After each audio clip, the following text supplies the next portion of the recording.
আসসালামু আলাইকুম।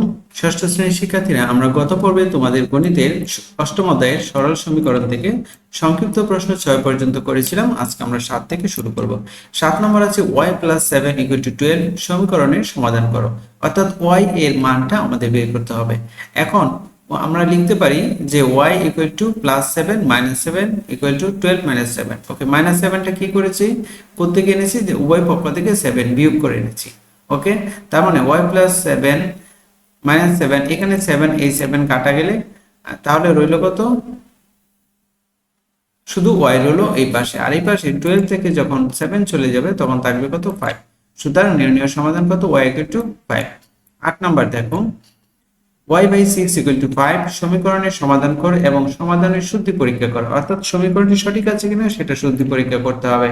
তো y/6 = 5, এখানে দেখো আমরা উভয় পক্ষকে যদি 6 দ্বারা গুণ করি। কেন 6 দ্বারা গুণ করব, কারণ বাম পক্ষে যে 6 আছে এটা আমাদেরকে তুলতে হবে, বাম পক্ষে শুধু আমাদের কি রাখতে হবে, শুধু ওয়াইটা রাখতে হবে। তো এই জন্য আমাদেরকে কি করতে হবে, উভয় পক্ষকে 6 দ্বারা গুণ। তো 6 দ্বারা গুণ করলে এই 6 কাটা যাবে। ওকে, তাহলে থাকবে y, আর এ পাশে হবে 5 × 6। ওকে, তার মানে দেখো এই 6 আর এই 6 কাটা গেল, তাহলে রয়ে গেল কি y, আর 5 আর 6 কে গুণ করলে কত হবে, 30 হবে। সুতরাং নির্ণয় সমাধান y = কত, 30। এখন শুদ্ধি পরীক্ষাটা কিভাবে করবে, দেখো আমরা পেয়েছি কি y = 30 হলে বাম পক্ষ কত ছিল, বাম পক্ষ ছিল y/6, y কত, 6। এখন y এর মান কত পেয়েছি, 30। তো y এর মান আমরা এখানে কত লিখলাম, 30, নিচে 6 আছে। ওকে, এখন 30 কে যখন আমরা 6 দিয়ে ভাগ করব তখন কত হবে, 5 হবে। তো এই 5টা কোন পক্ষ সমান, এই যে আমাদের ডান সাইডের অর্থাৎ ডান পক্ষের সমান। তো আমরা লিখতে পারি সুতরাং বাম পক্ষ সমান ডান পক্ষ, সুতরাং প্রাপ্ত সমাধানটি কি, সঠিক। 9 নম্বর অঙ্কটা দেখো, এখানে বলেছে 3x - 1 = 29 সমীকরণের সমাধান করো। 3x - y1 = 30, আমরা ডাকটা প্রথমে লিখে নিলাম। নেওয়ার পরে দেখো এখানে আমাদেরকে 1 কি করতে হবে, তুলতে হবে। তো এখানে আছে কি -1, তাহলে আমরা এই পাশে কি দিব, +1। উভয় পক্ষে কি করব, 1 যোগ করব। তাহলে দেখো 1 যোগ করলে কি হয়, উভয়পক্ষে এদিকে হচ্ছে -1 ছিল, এই যে আমরা +1 দিয়েছি, এইভাবে 29 এর সাথেও +1 দিয়েছি। ওকে, এখন দেখো -1 আর এই -1 কাটা যাবে, তাহলে থাকবে কি, এই পাশে শুধু 3x থাকবে, আর এই পাশে 29 আর প্লাসের 1 যোগ করলে কত হবে, 30 হবে। ওকে, বা আমরা পেয়েছি 3x = 30। এখন উভয় পক্ষকে 3 দ্বারা ভাগ করি, তাহলে এই 3 কাটা গেলে রয়ে গেল কত, শুধু x, আর 30 কে যখন আমরা 3 দিয়ে ভাগ করব তাহলে কত, 10 হবে। সুতরাং নির্ণয় সমাধান কত, 10। ওকে, এইবার দেখো 10 নম্বর অঙ্কটা। 10 নম্বর অঙ্কটা বলছে যে 2x + 1 = 25 সমীকরণটির চলকের দুটি মান x = 12 এবং x = 30 এর মধ্যে কোনটি সঠিক তা শুদ্ধি পরীক্ষার মাধ্যমে দেখাও। এখানে x এর মান প্রথমে দেওয়া আছে কত, 12। ওকে, তাহলে দেখি আমরা বাম পক্ষে x এর মানটা বসাই। তো বাম পক্ষে সমান কি, 2x + 1, এই যে 2 × x এর জায়গায় আমরা কত, 12 লিখেছি, আর এই যে প্লাস, এই প্লাস লিখেছি। তার মানে 2 আর 12 যখন গুণ করব তাহলে কত হবে, 24 হবে, 24 হবে। এই যে প্লাস, এই প্লাস, এই 1, এই 1, তো 24 আর 1 যোগ করলে কত, 25। এটা হচ্ছে সমান কত, ডান পক্ষ। অর্থাৎ আমাদের এই যে বাম পক্ষ, এই বাম পক্ষর মানটা পেয়েছি আমরা কত, 25, যা ডান পক্ষের সাথে মিলে গেছে, তার মানে কি, এটাই সঠিক। তো আমরা দেখি পরেরটা ঠিক আছে কিনা। তো আবার x = কত, 13। তো এখানে আমরা x এর মান বসিয়েছি, 2 × x ছিল, x এর জায়গায় আমরা 13 বসিয়েছি।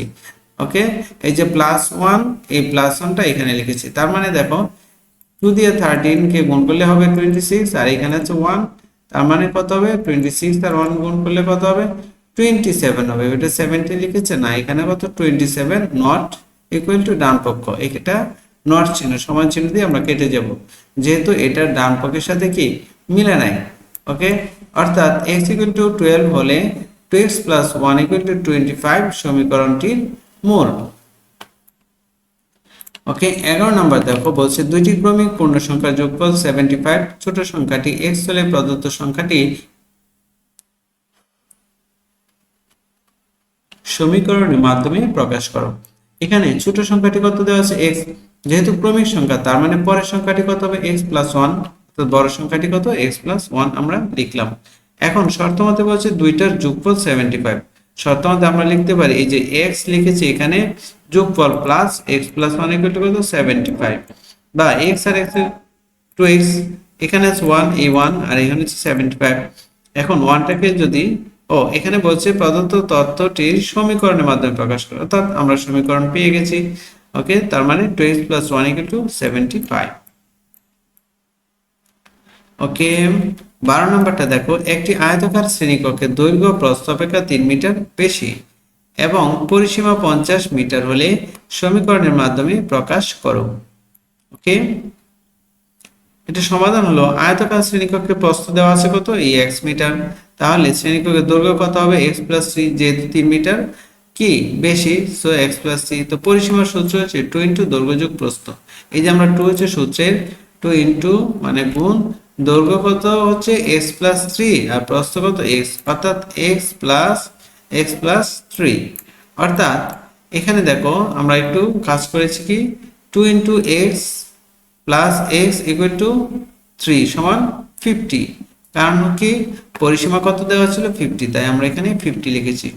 এখন 2 ইন্টু x আর x যোগ করেছি কত হয়েছে 2x হয়েছে, আর এখানে 3 আছে এই 3 আছে। ওকে, অর্থাৎ 2 into 2x plus 3 equal to 50, বা এই যে 2 দিয়ে যখন এটাকে আমরা গুণ করে দিব, যেহেতু আমাদের কি সমীকরণের মাধ্যমে প্রকাশ করতে বলছে সেই জন্য আমরা কি করব এটা 2 কে এটার সাথে গুণ করে দিলে 2 দিয়ে যখন 2x কে গুণ করব তখন 4x হবে, এই যে প্লাস 2 দিয়ে যখন 3 কে গুণ করব তখন 6 হবে, সুতরাং 4x + 6 কত 50। 13 নম্বর অঙ্কটি দেখো, একটি পেন্সিলের দাম 9 টাকা, পেন্সিলের দাম 5 টাকা কম হলে 15 টাকা হতো, সমীকরণের মাধ্যমে প্রকাশ করো এবং পেন্সিলটির দাম নির্ণয় করো। ওকে, তো এখানে পেন্সিলটি মূল্য দেওয়া আছে কত y টাকা, তো সুতরাং y - 5 কত 15। কেন 15 কি বলছে যে একটি পেন্সিলের দাম y টাকা, এই যে আমরা পেন্সিলের দাম y টাকা লিখেছি, পেন্সিলের দাম 5 টাকা কম হলে, কম বলাতে আমরা y - 5 লিখেছি। কম হলে কি ঘটনা করতো, এটার দাম হতো কত 15, তার মানে y - 5 = 15। ওকে, বা y কত, একে উভয় দিকে যেহেতু এই পাশে -5 আছে, এই পাশে আমরা দেব, এই পাশে দেব কি +5, অর্থাৎ উভয় পক্ষে +5 যোগ করে পাই। দেখো এই যে -5 আর -5 কাটা গেল, তাহলে বাম পক্ষে রইল y, আর এখানে 15 আর 5 যোগ করলে কত হবে 20 হবে, সুতরাং পেন্সিলটির দাম হবে কত 20। ওকে, 14 নম্বর দেখো, একটি বাক্সের দৈর্ঘ্য x মিটার, প্রস্থ দৈর্ঘ্য অপেক্ষা 2 সেন্টিমিটার বেশি, 2 সেন্টিমিটার কম, অর্থাৎ পরিসীমা কত 276। প্রদত্ত তথ্যটিকে এক চলক বিশিষ্ট সমীকরণের মাধ্যমে প্রকাশ করো। এখানে কি দেওয়া আছে, দৈর্ঘ্য কত দেওয়া আছে x মিটার, তাহলে প্রস্থ কত হবে x - 2। ওকে, যেহেতু এখানে বলছে কি দৈর্ঘ্য অপেক্ষা 2 সেন্টিমিটার কি কম, তো এই যে আমাদের দৈর্ঘ্য থেকে আমরা কি করেছি 2 সেন্টিমিটার কমিয়ে দিয়েছি। তো পরিসীমার সূত্র 2 দৈর্ঘ্য যোগ প্রস্থ, এই যে 2 দৈর্ঘ্য হচ্ছে x, আমরা এখানে x লিখেছি, প্রস্থ কত x - 2 লিখেছি, আর সমান কত দেওয়া আছে পরিসীমার সমান 76, এই হলো আমাদের 76।